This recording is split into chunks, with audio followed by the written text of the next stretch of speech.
Okay, today we're going to start doing proofs, but before we do that, we just want to talk about some properties um, of algebra and geometry. You've actually been using these, so um, let me just write some of the properties down. So, for example, let's see, properties of equality, and the first one is the addition property of equality, and that states if if A equals B, then A plus C equals B plus C. We also have subtraction property of equality. If A equals B, then A minus C equals B minus C. We have multiplication.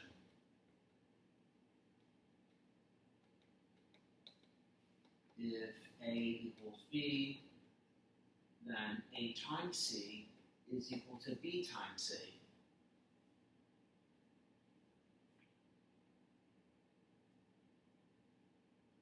And then we have division.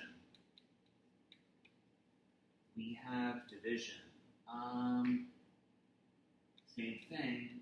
If A equals B, then A divided by C equals B divided by C. What's the only thing is that C can't be 0. And just a question, is the converse true? Is the converse true for this? Something to think about. If A times C equals B times C, does that mean A equaled B? Okay, what's some other properties you've dealt with? You dealt with reflexive. Reflexive, which is if A equals A. You dealt with symmetry, which said if A equals B, then B equals A.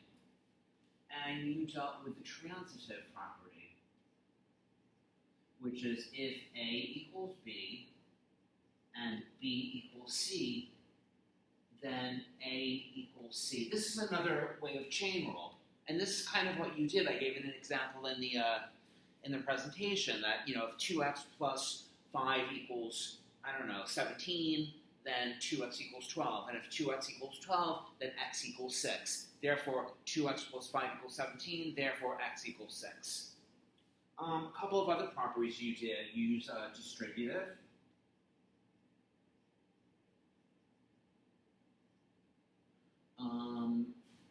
That was if A times B, let's say plus or minus C, is equal to A times B plus or minus A times C.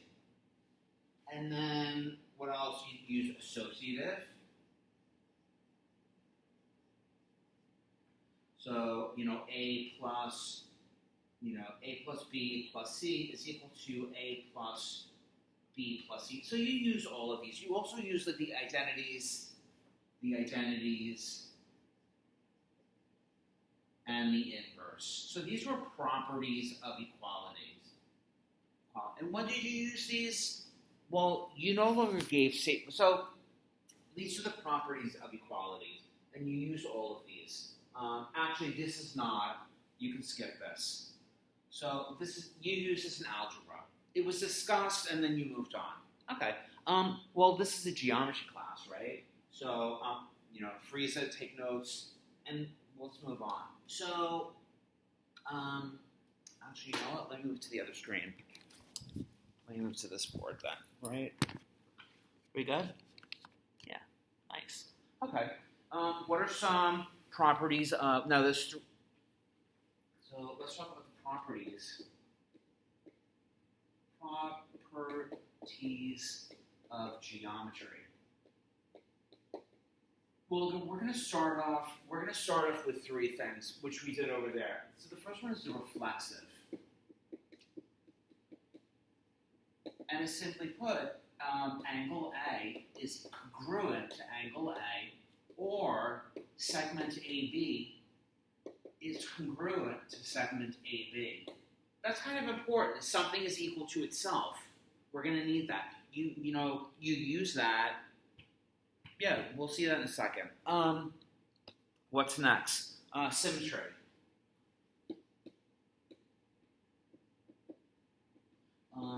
If angle A is congruent to angle B, then we can say that angle B is congruent to angle A. And, or, if AB is congruent to CD, then CD is congruent to AB. Why do we need this? What are we talking about? It works, right? Let's go back to the, because some of you are looking at me like, Mr. Adler, what are you talking about? Of course it's true. Well, the question is, can we switch things around and maintain the relationship? And I want you to think of something where if you flipped it around, it would alter the relationship. For example, if 2 is less than 5, can we say that 5 is less than 2? Does that work? No. So inequalities do not have symmetry. We can't flip, we can't switch it around. That's the idea. We have to be careful with our inequalities. And then the last thing is transitive. Sorry guys. Transitive. Adjectivity, which we know is the chain rule. So if angle A is congruent to angle B, and angle B is congruent to angle C, then, once again, all my if-then statements, it's all about if-then statements. Then, angle A is congruent to angle C. What else? Or, same thing, if AB is congruent to CD, and CD is congruent to EF, then AB is congruent to EF. So these are going to be our properties for geometry in our proof.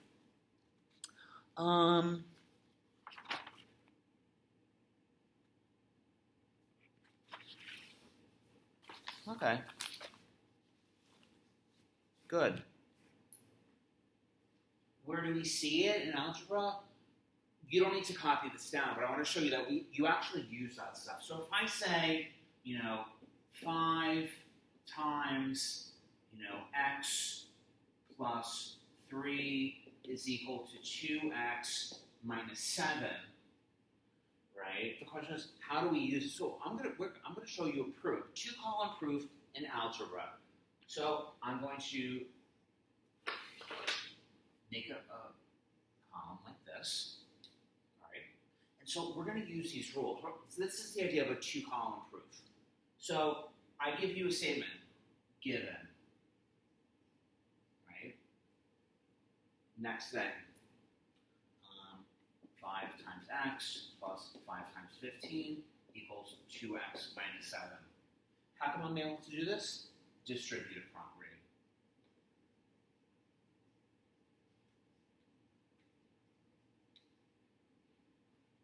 What's next? Well, you might say, Mr. Adler, get rid of the 15, but I need to say first, 5x plus 15 minus 15 equals 2x minus 7 minus 15. How come I can do that? Subtraction, first of all, that's reflective.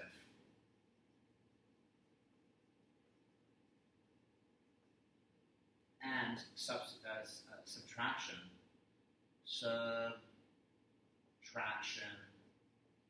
property of equality.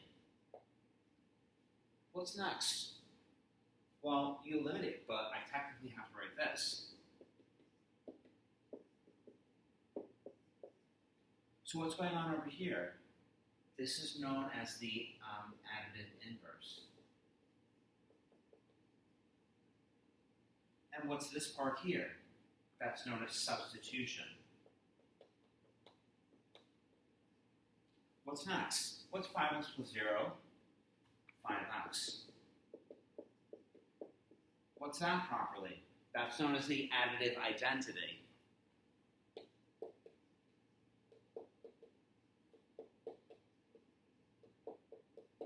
Once again, I'm not testing you on this, but I want you to see how you've been using logic and proof and reasons throughout the algebra. What's next?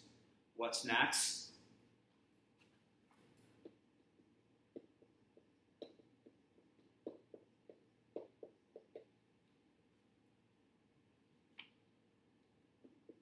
What's next? Subtraction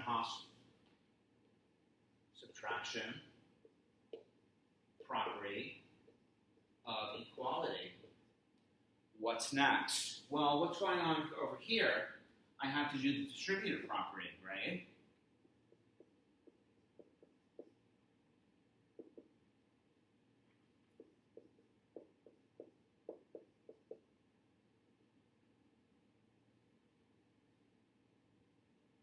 So that's distributive. What's next? X times 3. What's that? Substitution. Because I'm substituting 3 for 5 minus 2. What's next? What's next? What's going on here? 3x, because I need to change that, equals 2x minus 22 minus 2x, right? What was this? Who remembers that? Commutative.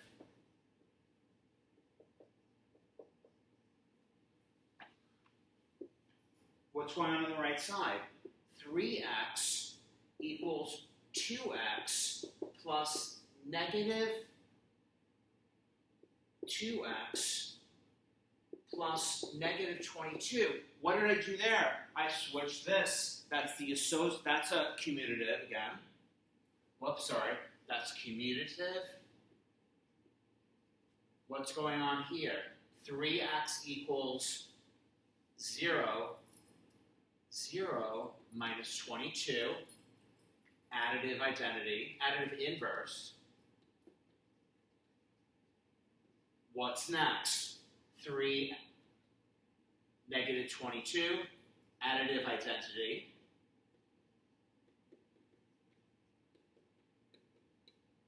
What's next? What's the next step? What's the next step I have to do? How do I get rid of that 3? Well, divide both sides by 3. Let me move the computer over a little bit.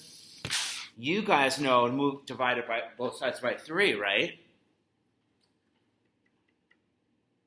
What's going on next? I have to multiply both sides by 1/3.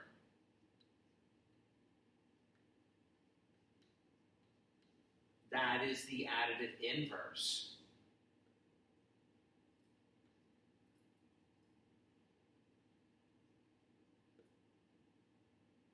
That's additive identity. No, I'm sorry. What's going on here? This is multiplication, equality, right?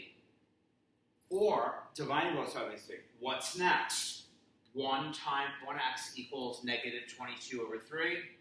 What's going on here? This is the multiplicative inverse.